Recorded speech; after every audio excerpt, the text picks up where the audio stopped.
Grosse bagarre au sommet du leaderboard, comme toujours, le Lacoste Ladies Open de France promet un gros suspense jusqu'au bout.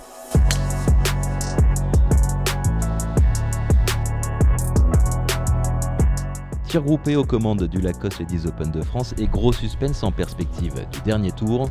Après la deuxième journée de jeu au Golf Barrière de Deauville, 5 joueuses pointent en effet en 3 coups au sommet du leaderboard.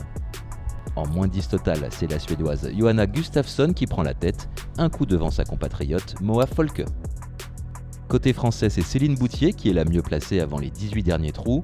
Avec sa carte de -2 vendredi, la 5e joueuse mondiale intègre le top 20 en -3 total et gagne le droit de rêver à un gros comeback samedi. C'est vrai que c'était pas facile, beaucoup de vent et un peu de pluie pour commencer la partie, donc c'est vrai que ça se jouait beaucoup plus difficile.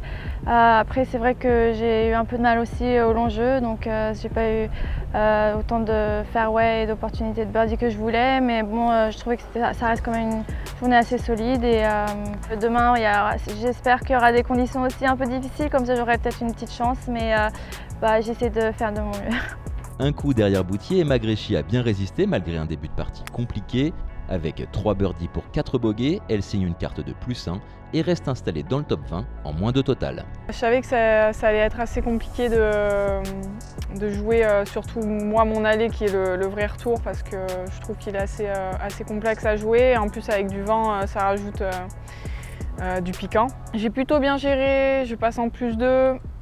Franchement, j'ai un bon jeu, j'ai pas concrétisé les coups que j'avais mis assez proches, donc c'est dommage. Et après, au retour, ça s'est plutôt bien goupillé. Je fais 2 birdies pour terminer, donc ça me remet, on va dire, ça fait du bien à la tête parce que je savais que mon jeu n'était pas si mauvais et que le score était un peu plus haut que ce que ça valait. Alignée aux côtés de Céline Boutier pour les 2 premiers tours, Nastasia Nadeau s'est illustrée également. Une carte de -1 vendredi, malgré un triple bogey, lui permet de passer le cut en -1 total. 2 autres Françaises joueront le dernier tour, Amy Perronin dans le par total et l'amateur Marine Griffo un coup derrière.